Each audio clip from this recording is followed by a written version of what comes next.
So do you have a favorite letter? Do you have a favorite letter? Maybe like the letter B. B is in blueberry or Barry Bostwick or Balderdash, B. And if you were holding the letter B in your hand, what would you have in your eye?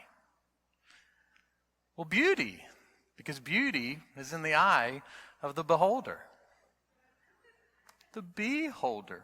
Gosh, I loved that one. What does it mean to behold something? It means to see it, to observe it, to have eyes on it. It means that when you look at something, especially if you're reading a sentence, it's as if that sentence is saying, look, look, look, pick me, pick me, pick me, pick me. This is what you need to see. This is where your eyes need to be. In a sense, when we see the word behold in a sentence, it's pointing us to something that can change our point of view, and changing our point of view can actually change our lives. We begin a new series for the month of August, and the title of our series is called Good Point. And it's going to be a series where we look at the word behold in the Bible. Now, the word behold in the Bible is in there 1,134 times. We won't be looking at every single one of those, all right? We're just going to pick 5 of those for the sake of time. And we're going to be looking at 5 of those from the New Testament. And we'll be walking straight through the New Testament, book by book, picking up on 5 of those that are spread throughout the New Testament. The word behold in the messages in the weeks ahead is not going to be like, behold. It's not going to be this big dazzling word. It's going to be a word usually that's in a sentence that in fact we could almost miss. But we don't want to miss it, because these beholds are pointing us in a direction. They are helping us with a point of view that, again, can make a change in our lives. The title of today's message is called Here is the Measure, and we begin with Luke chapter 7, verse 31. Jesus is teaching, and he says this: "To what then shall I compare the people of this generation? And what are they like?" Titles applied to generations have been going on since the early 1900s. There's the lost generation, there's the greatest generation, the silent generation, the baby boomers, Generation X, millennials, Generation Z, Generation Alpha. There's all types of titles over the generations. So which generation are you in? What's your generation? And how would you describe your generation? If you had to write an excerpt, a page on Wikipedia, or if you were to do a documentary with Ken Burns, what would you say about your generation? What would you compare your generation to? Jesus was comparing the generation of his time. And what did he compare them to? Verse 32, "They are like children who sit in the marketplace." Imagine a celebrity news anchor walking up to Jesus, a CNN anchor, that's Capernaum News Network, and they walk up to Jesus and they're like, "Hey, what would you compare this generation to?" And Jesus, without hesitation, says, well, this generation, they are like children. Now, being compared to children can be a good thing, right? I mean, we see in the scriptures this picture of Jesus holding a child and then turning to his disciples. And he said this, Matthew 18:3, "Truly I say to you, unless you change and become like children, you will not enter the kingdom of heaven." So Jesus says the only people that will make it into the kingdom of heaven are people with childlike faith in him. People who love and trust God first and most. People who love others in the same way that they love themselves. And people that forgive others because God has forgiven them. A childlike faith is what Jesus points to. If you are trusting in religious rules, if you're trusting in cultural Christianity, we would plead with you to hear these words from Jesus. It is a childlike faith that is the entrance to the kingdom of heaven. And because that's the promise of God, that means that it's good when you're compared to a child.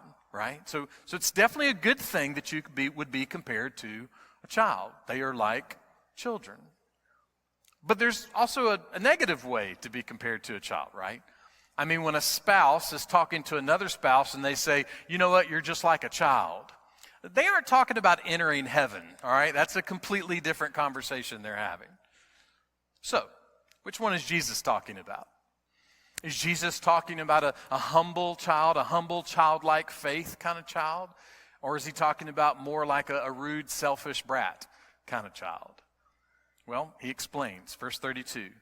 They are like children who sit in the marketplace and call to one another and say, we played the flute for you and you did not dance. We sang a song of mourning and you did not weep. This is interesting language. It's not normal for how we think and talk, but picture it this way. Picture that there is a huge open market area, almost like a food court in a mall, so to speak. And in the middle, there's a large fountain. And then all around the edges are vendor booths. There's little merchants. They're mostly like lean-to tents with some baskets and some tables. And families are there in the marketplace, and they're doing their shopping.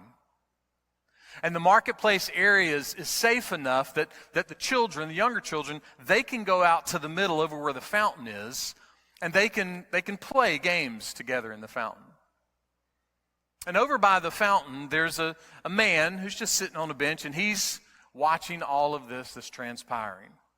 So the kids get together, and they're like, okay, what kind of game are we going to play? And finally somebody says, okay, let's just play wedding. Yeah, I mean, that sounds strange to us. Remember, though, this is ancient times. You know, they didn't have smartphones that they could sit on the fountain and just play with. So, you know, wedding undoubtedly was a popular game. And the kids, you know, lined up. You know, there was a bride, there was a groom. They picked bridesmaids and groomsmen, and then there was somebody playing the kazoo for the music. And, you know, and so it was just a fun little upbeat time. They have a great little time of playing wedding. Everybody's having a great time. But the whole time they're playing wedding, there's a group of kids over by the fountain that wouldn't play.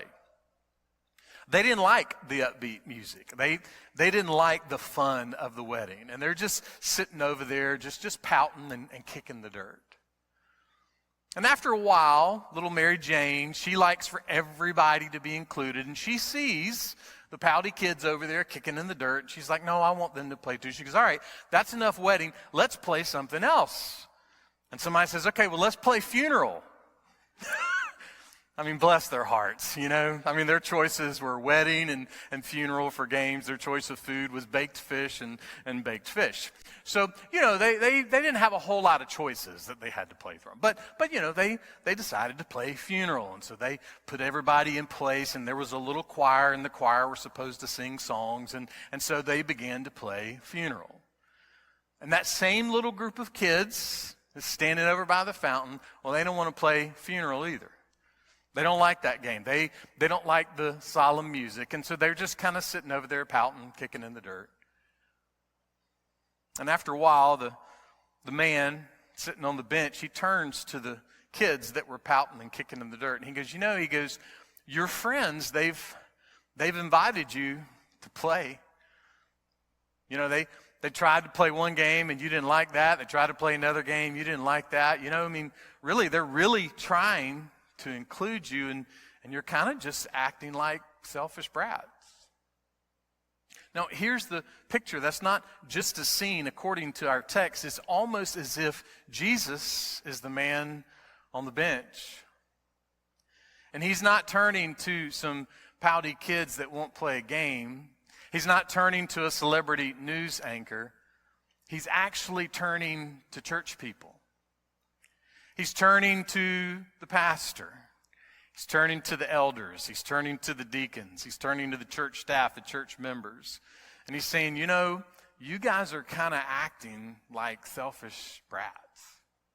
It's blunt language. But why does Jesus say that? Well, he explains. Verse 33. For John the Baptist has come, neither eating bread nor drinking wine, and you say he has a demon. Now, John the Baptist, he wasn't normal. He's a little out there. He didn't dress like everybody else. He didn't act like everybody else. He was like a hermit out in the wilderness. And he went out in the wilderness, and where he was, he would just, out in the wilderness, just start preaching the gospel. And here's the weird thing. People would go listen to him. People were getting saved. People were getting baptized. There was something about the message of John's sermons that was resonating. They went out to listen. His preaching was powerful. Even people from the church would go out and they would listen to him. But John wasn't a good politician. He didn't shake hands. He didn't take pictures with people's babies. He wasn't good at the people stuff. He didn't care if you had money.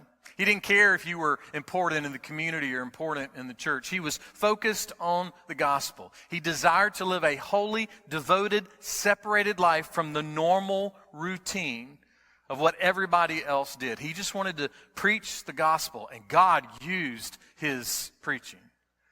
But nobody would hire John to be their pastor. Nobody wanted that guy to be in charge. In fact, after a few months of going out to hear John's preaching, the church people kind of got tired of the fact that John wasn't shaking hands and kissing babies and taking pictures, that he wasn't talking about the important people of the community or talking about the important people of the church in his announcements. They didn't like it, so what they started doing is around town and at the gym and on social media and everywhere else, they just started telling people, hey, you know what? You don't need to listen to John. John, man, he's got a demon. He's radical. He's crazy. He's not like us. And yet, John was God's messenger. But John, he played the funeral game. And the church people, they didn't like the funeral game. So they pouted and they talked bad about John. And John wasn't the only person that they talked bad about. Look at verse 34. Jesus continues. The Son of Man has come eating and drinking, and you say, behold, a gluttonous man and a heavy drinker, a friend of tax collectors and sinners. So there's our word there, behold. So it's there. It's saying, look. Here's a point. Here's something that you need to pay attention to. It's there. It's designed as a word to direct us to something that would change our point of view and hopefully even change our lives. And what is this behold here for? Well, Jesus includes it in this sentence, maybe as a way to make sure we don't miss him. To make sure that we don't get the wrong idea about him, but we actually fix our eyes on the true Jesus. Jesus was a little different than John. He didn't wear crazy clothes. He didn't do a lot of crazy things. He was somewhat normal, maybe out in the culture, in the community, a little more normal than John at least. And Jesus, he would shake hands. He'd take pictures with you, baby. You know, he was good. He was social. He was good at talking with people. He knew how to fellowship with all kind of people. He knew how to fellowship with people on Sundays and Sundays after church. And he knew how to fellowship with people on Friday nights that weren't in church. In fact, he knew how to socialize with people who were banned from the Sunday services, so to speak. That's true. The churches actually had bylaws where sinners could not come and attend their services. Jesus, on the other hand, wasn't creating bylaws against sinners. He actually was a friend to sinners. Throughout the New Testament, we see Jesus was a friend to tax collectors, to criminals, to prostitutes, to people with real medical diseases, to people with social diseases. Jesus was a friend. And just like John, Jesus did preach the gospel, but he had a different angle. People went out to hear John preach, but Jesus went out to people.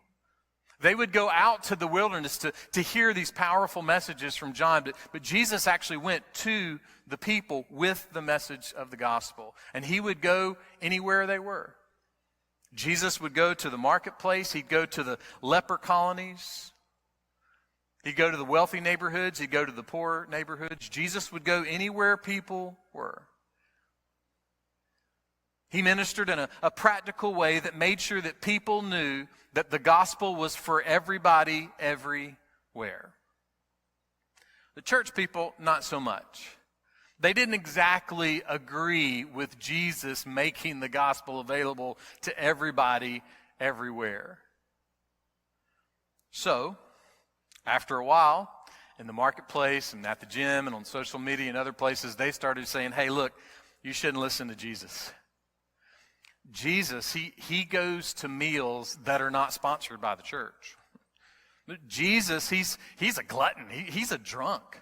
He's friends with sinners. Jesus is too radical. He is just not like us. Jesus was God's messenger. Jesus was and is God's son. Jesus was and is the Messiah. But Jesus played the wedding game. And people didn't like the wedding game. So they pouted and they talked bad about Jesus. They were ignoring the message and spending all of their energy criticizing the messengers. Alexander McLaren said this, if the message is unwelcome, nothing that the messenger can say or do will be right. Now, granted, Jesus is directly speaking to religious people here, but let me just make a comparison here with this thought.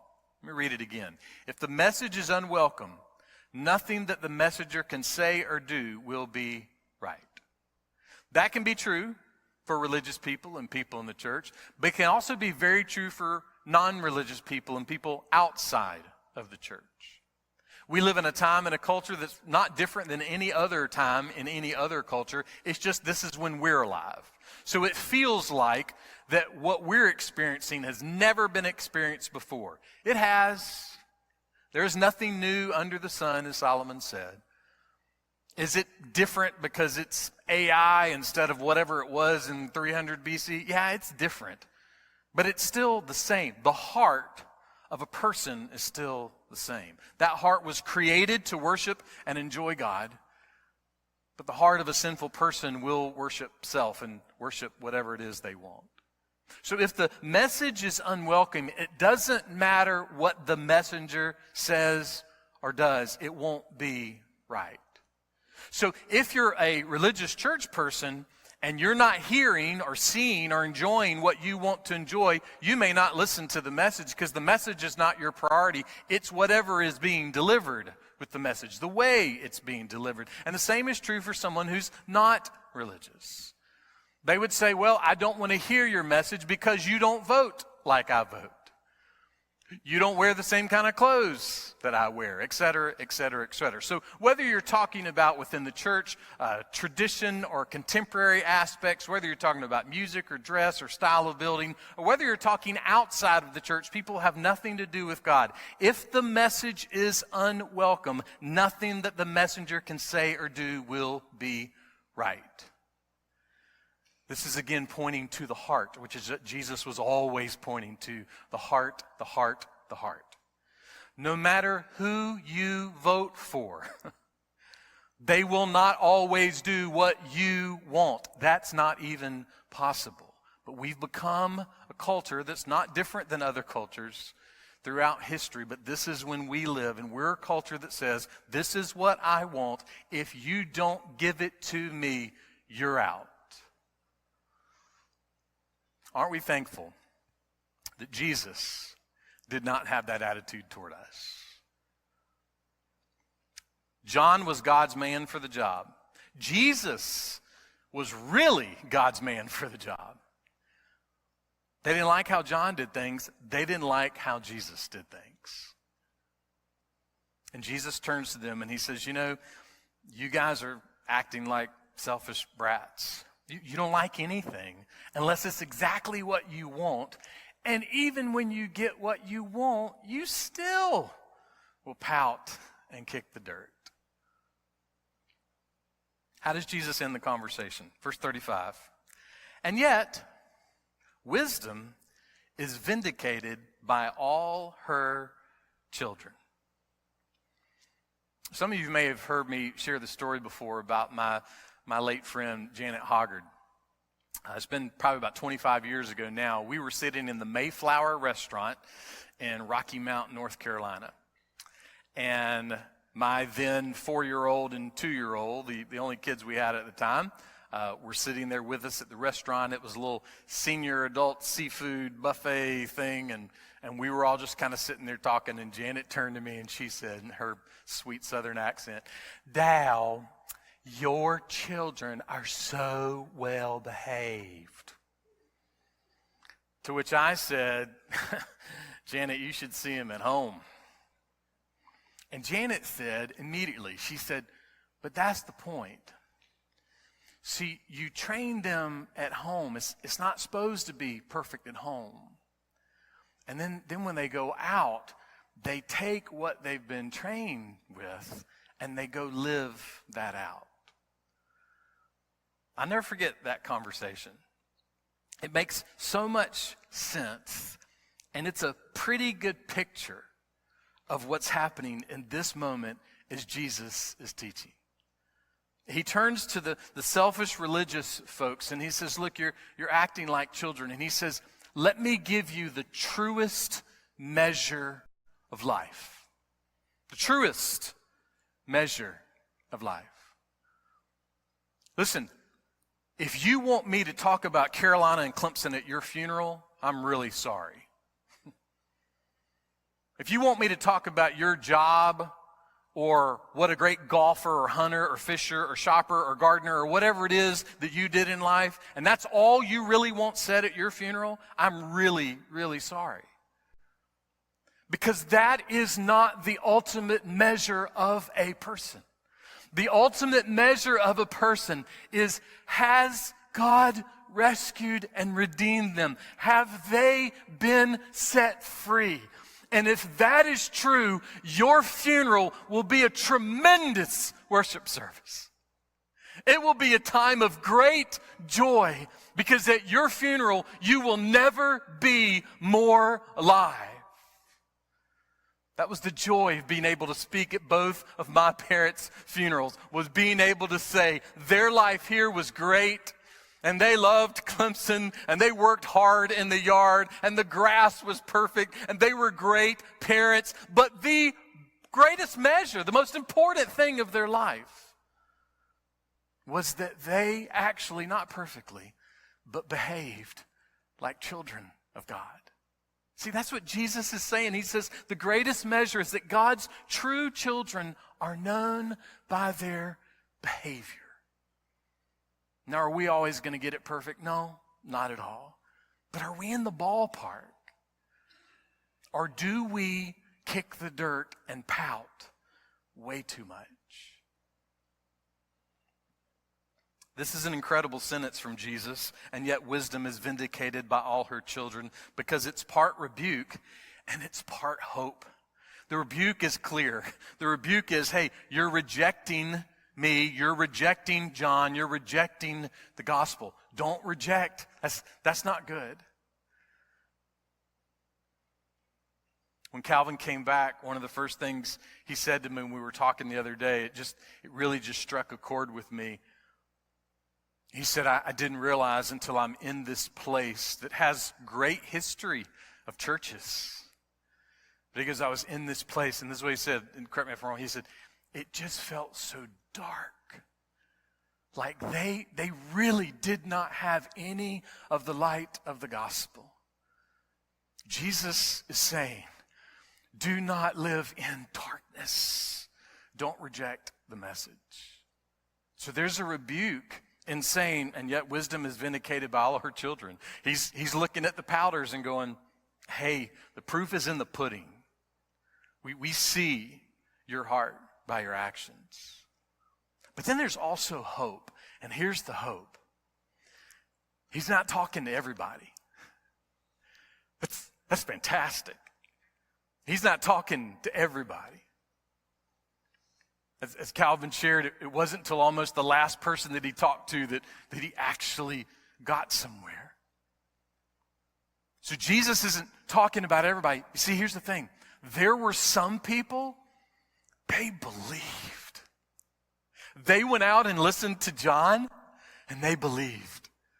And they listened to Jesus and watched Jesus, and they believed. They didn't reject. They didn't listen to the gossip of the church. They didn't listen to the gossip of the atheists and the agnostics. They didn't listen to the lies that were spread about religion or politics or government or individual people. They didn't listen. They didn't reject John. They didn't reject Jesus. In fact, they didn't kick and they didn't pout. They believed, don't miss the second part, and they followed. It's easy to believe, but the following, that's where the joy comes from. They believed and they followed. They discovered what it meant to truly be free. They discovered what it meant to truly be satisfied. And that's why when Jesus throws that behold in there, behold, this is what you're saying about the Son of Man. Look, this is what you're saying, but it's not true. As always, it's Jesus' way of saying, please look at the mercy of God. Look at his message of hope. So, powder or praiser, belligerent or believer, faker or follower, child of greed or child of God. Which one are you?